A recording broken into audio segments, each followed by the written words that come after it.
Assalamualaikum warahmatullahi wabarakatuh. Kami di sini akan mempresentasikan hasil kerja kelompok kami di mata kuliah Big Data dengan judul Analisis Tren Bencana Alam Indonesia yang beranggotakan saya sendiri Arif Zidan Hawari dan teman saya Alfi Ardiansa. Lanjut.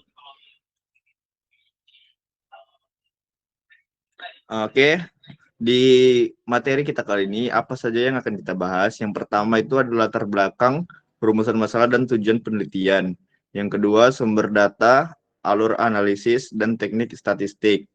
Yang ketiga, gempa bumi, banjir, dan kebakaran hutan. Yang keempat, pola komplementer antar ketiga bencana. Yang terakhir, ringkasan temuan dan rekomendasi kebijakan.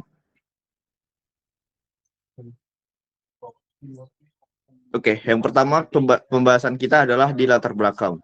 Indonesia berada di kawasan Ring of Fire dan beriklim tropis, sehingga sangat rentan terhadap berbagai bencana alam. Gempa bumi, banjir, dan kebakaran hutan adalah tiga bencana yang paling sering terjadi dan menimbulkan kerugian jiwa serta material yang signifikan setiap tahun.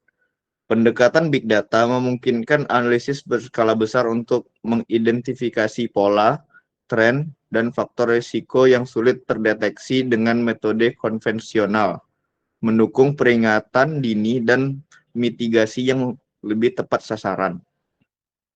Lanjut.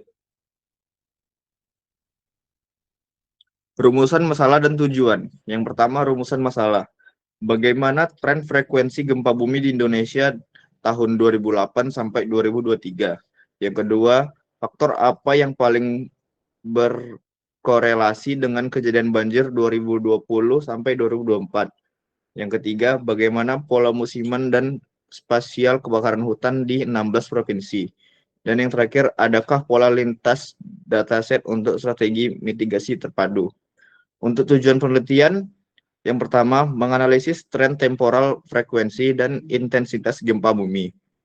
Yang kedua, mengidentifikasi faktor meteorologi dan geografi risiko banjir. Yang ketiga, memetakan pola musiman dan spasial kebakaran hutan.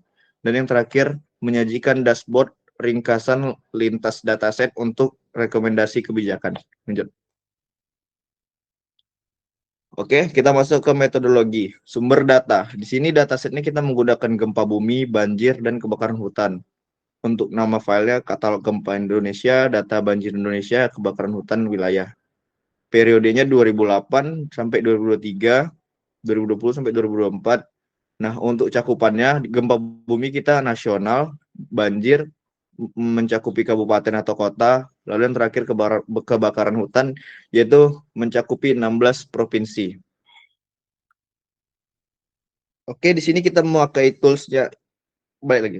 Tools yang kita pakai di sini ada Pandas, yaitu manipulasi data frame. Yang kedua ada NumPy untuk mengoperasi numerik. Yang ketiga ada Matplotlib untuk visualisasi data. Yang keempat ada Seaborn untuk metamap korelasi. Dan yang terakhir ada SCLPy untuk uji statistik OLS. Lanjut. Oke, di sini kita akan membahas alur analisis. Alur yang pertama itu adalah import library, memuat pustaka Python dan parameter visualisasi global. Yang kedua, pengumpulan data, upload dataset dari via Google Colab ke data frame Pandas. Alur yang ketiga, validasi dan pre-processing. Cek nilai kosong, parsing tanggal, klasifikasi fitur. Alur yang keempat, eksplorasi dan visualisasi, grafik tren, distribusi, korelasi, dan dashboard. Dan yang terakhir, alur yang terakhir adalah analisis statistik, meliputi regresi OLS dan korelasi person. Oke, kita masuk ke topik kita yang pertama, yaitu analisis gempa bumi. Lanjut. Di sini hasil dan pembahasan dari gempa bumi. Yang pertama kita bahas dari statistik deskriptif. Total gempa dari 2008 sampai 2023 semua magnitudo. Gempa destruktif M besar dari 6,8 rata-rata 25 per tahun. Tahun paling aktif besar dari 12.000 gempa per tahun. Magnitudo terkuat tercatat atau gempa ekstrim. Kedalaman rata-rata 80 sampai 100 km, kategori dangkal sampai menengah, konsisten dengan mekanisme subduksi. Tren frekuensi gempa per tahunnya dari 2008 sampai 2023 ada di sini. Di displaynya terlihat meningkat di bagian 6.0. Oke, lanjut.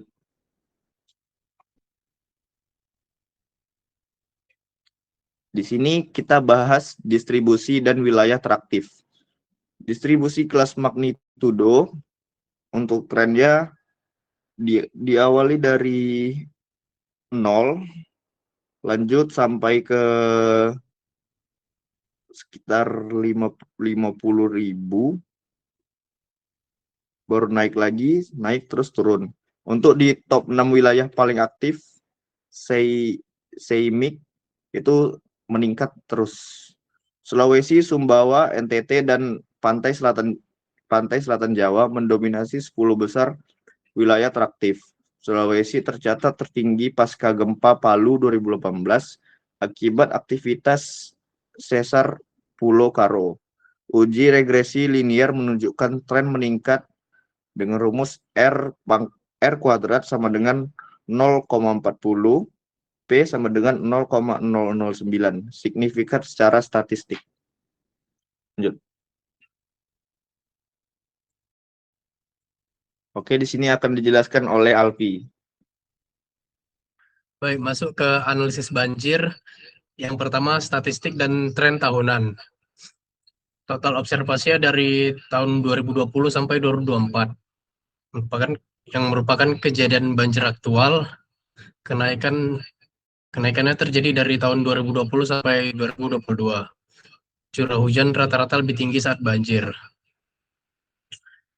Tren kejadian per tahunnya di sini dari 1 dia pertama 200 naik sampai 3 menjadi 350, dan yang terakhir 5.0 jadi 300.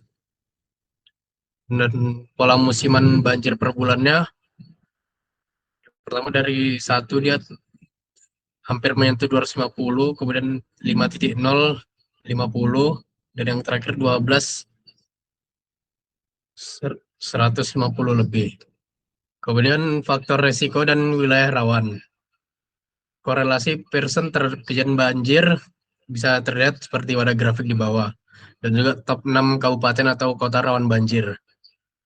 Curah hujan dan kelembaban tanah atau saturated soil adalah faktor risiko dominan. Bogor, Bekasi, dan Karawang rawan akibat hulu DAS Citarum. Tutupan lahan berkurang dan drainase belum memadai. Kemudian masuk ke analisis kebakaran hutan dari 16 provinsi di Indonesia. Yang pertama masuk ke statistik dan distribusi provinsi. Total catatannya dari 16 provinsi. Total luas terbakar atau akumulasi kejadian terkonsentrasi dari Juli sampai September. Dan bulan paling kritis yang mengakibatkan 3.086 hektar terbakar. Total luas kebakaran per provinsi yang dihitung dengan hektar bisa terlihat pada grafik di bawah. Kemudian pola musiman dan indeks FWI. Luas kebakaran per bulan hektar bisa terlihat pada gambar. Yang tertinggi dia 9.0 sebanyak 3.000 hektar. Dan korelasi faktor cuaca terhadap luas kebakaran bisa dilihat di grafik di bawah. Indeks kekeringan FFMC lebih besar atau sama dengan, dan DC tinggi menandai kondisi paling beresiko atau mengonfirmasi threshold sistem FWI. Lonjakan kebakaran sejak Juli memuncak sampai September, konsisten dengan anomali El Nino yang memperparah kemarau di Kalimantan, Sumatera, dan Jawa Timur. Kemudian masuk ke hasil dan pembahasan. Analisis lintas dataset. Pola musiman banjir melawan kebakaran hutan bersifat komplementer. Bisa terlihat pada gambar, yang biru adalah puncak musim banjir, kuning puncak musim kebakaran, dan abu-abu periode transisi. Banjir berpuncak pada musim hujan, yaitu dari Januari sampai Maret, mengikuti siklus ITCZ. Kebakaran hutan berpuncak musim kemarau dari Juli sampai September, diperparah dengan El Nino. Dan gempa bumi bersifat acak tanpa pola musiman, namun tren jangka panjang semakin naik. Indonesia menghadapi bencana yang berbeda namun bergantian sepanjang tahun, tanpa jeda aman yang signifikan sehingga dibutuhkan strategi mitigasi terpadu dan permanen. Kemudian masuk ke kesimpulan gempa bumi. Terjadi sebanyak 92.887 gempa dari tahun 2008 sampai 2023. Trennya meningkat sejak 2015. 400 gempa 0,4% destruktif. Sulawesi, Sumbawa, dan Selatan Jawa paling aktif. Pada banjir, 50% dari 3.000 observasi adalah kejadian banjir. Naik sebanyak 60% dari tahun 2020 sampai 2022. Curah hujan dan kelembapan tanah menjadi faktor resiko yang dominan. Puncaknya dari Januari sampai Maret. Kemudian kebakaran hutan sebanyak 6.642 hektar terbakar di 16 provinsi. 86%-nya terjadi pada Juli sampai September. September paling kritis, yaitu sebanyak 3.086 hektar. FFMC-nya lebih besar dari 85% dan DC-nya tinggi, yang berarti beresiko tinggi. Dan terakhir, pola lintas datasetnya, banjir dan kebakaran berpola musiman berlawanan, dan gempa bersifat acak. Ketiga menunjukkan tren meningkat dalam jangka panjang. Dan masuk ke saran teknis analisisnya. Yang pertama, model predictive machine learning, yaitu random forest dan XGBoost untuk klasifikasi risiko banjir dan kebakaran. Yang kedua, visualisasi spasial dengan Geopandas atau volume untuk pemetaan distribusi bencana. Yang ketiga, integrasi data real-time dari API BMKG dan LAPAN untuk pemantauan berkelanjutan.